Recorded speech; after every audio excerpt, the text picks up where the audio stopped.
Nieprawdą jest, że dynastia Piastów wygasła wraz ze śmiercią Kazimierza Wielkiego. Potomkowie rodu, założycieli państwa polskiego, panowali w wielu mniejszych księstwach na Śląsku do 1675 roku. Ostatni przedstawiciel tej dynastii, Jerzy IV Wilhelm, zmarł w swojej rodowej rezydencji w Brzegu. Historia tego zamku sięga czasów średniowiecznych, ale dopiero za panowania Jerzego II przebudowano go w renesansową rezydencję, która znana jest z pięknego dziedzińca otoczonego krużgankami.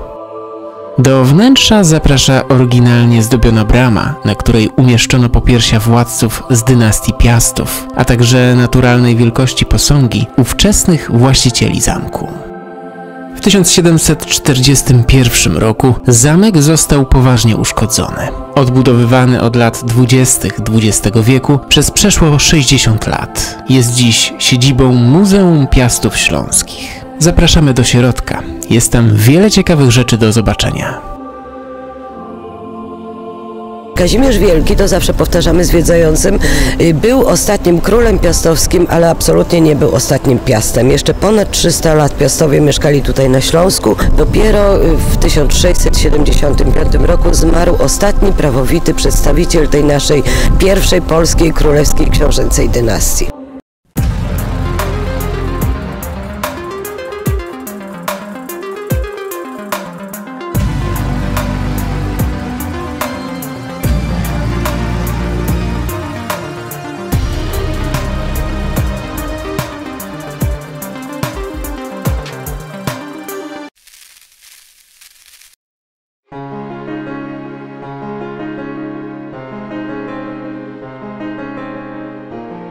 Zwiedzanie najlepiej zacząć od podziemi, gdzie w dawnych piwnicach książęcego zamku zaaranżowano wystawę 14 cynowo-ołowianych sarkofagów, poczynając od skromnych trumien na niezwykle zdobionych kończąc.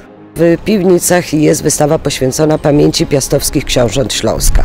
Czyli można tam zobaczyć kopie płyt nagrobnych. Natomiast w dalszej części wystawy możemy zobaczyć już oryginalne sarkofagi, które zostały przeniesione na wystawy muzealne na przestrzeni kilkudziesięciu praktycznie lat po wojnie. Nie było do nich dostępu w kościele przyzamkowym, gdzie nasi piastowie właśnie byli chowani. Tam właśnie powstała największa piastowska nekropolia w Polsce. Częścią ekspozycji są również kamienne epitafia śląskiej szlachty i mieszczaństwa oraz kopie średniowiecznych nagrobków Piastów Śląskich. Uwagę zwraca kamienny posąg psa, z którym wiąże się ciekawa legenda. Jest to bowiem dok niemiecki, tak bardzo kochany przez księcia Jerzego II, że po jego tragicznej śmierci postanowił wykonać dla niego specjalny pomnik.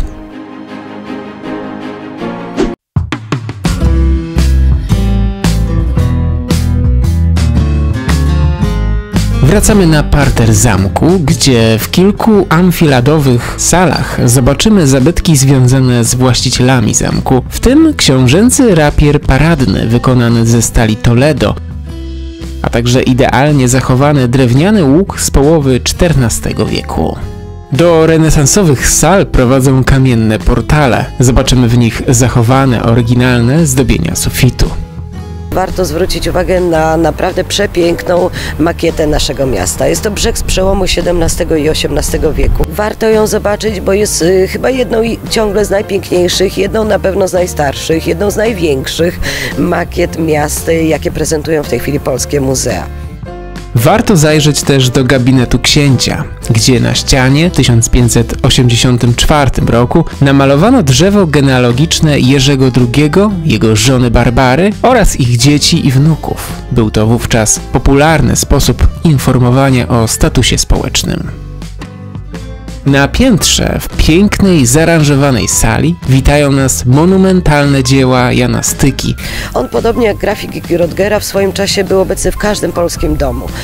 Jest to obraz, który Styka namalował, i oryginalny obraz oczywiście, który Styka namalował w stulecie uchwalenia Konstytucji 3 maja.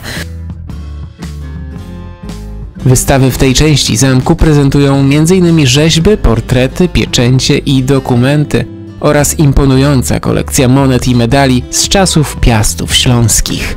a wszystko to w otoczeniu ręcznie wykonanych mebli i kaflowych pieców.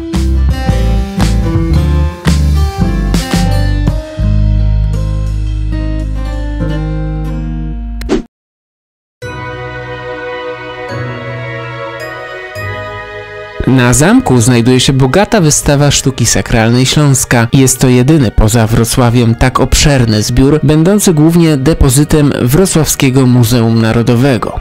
Zbiory tam eksponowane pochodzą głównie z Muzeum Narodowego we Wrocławiu, ale są tam też takie, które pochodzą z brzeskich kościołów, czy z kościołów z okolic brzegu, a więc są własnością naszego muzeum.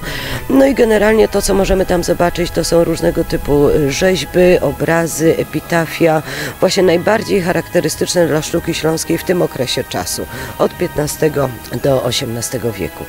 Na wystawie można podziwiać dzieła sakralne od gotyku po barok, w tym figury oraz obrazy Michaela Leopolda Wilmana, określonego mianem śląskiego Rembrandta.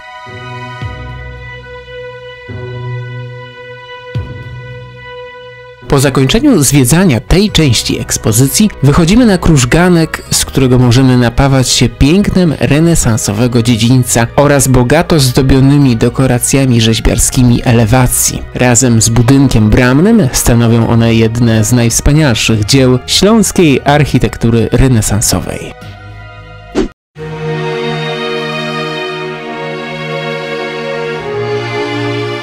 Ostatnia stała wystawa to ekspozycja upamiętniająca Kresy Wschodnie dawnej Rzeczpospolitej z perspektywy przesiedlonej ludności. Pamiątki wystawiono w 3 odtworzonych pomieszczeniach: salonikach i chłopskiej izbie. Przebiegający przez przestrzeń wystawienniczą tor kolejowy symbolizuje drogę, jaką pokonali przymusowi przesiedleńcy przybywający do brzegu. W gablotach zaprezentowano pamiątki rodzinne oraz przedmioty codziennego użytku. W sumie zobaczymy ponad 1000 eksponatów pozyskanych od darczyńców. Kresy, ocalone wspomnienia to jedyna w swoim rodzaju lekcja historii o przeżyciach i pamięci mieszkańców dawnych ziem Rzeczypospolitej.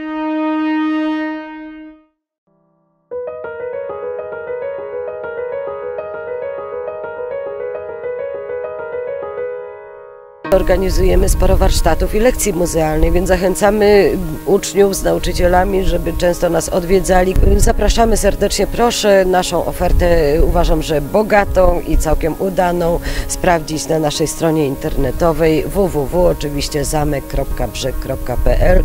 Zasubskrybujcie kanał, włączcie dzwonek, aby nie przegapić żadnego nowego filmu. Do zobaczenia!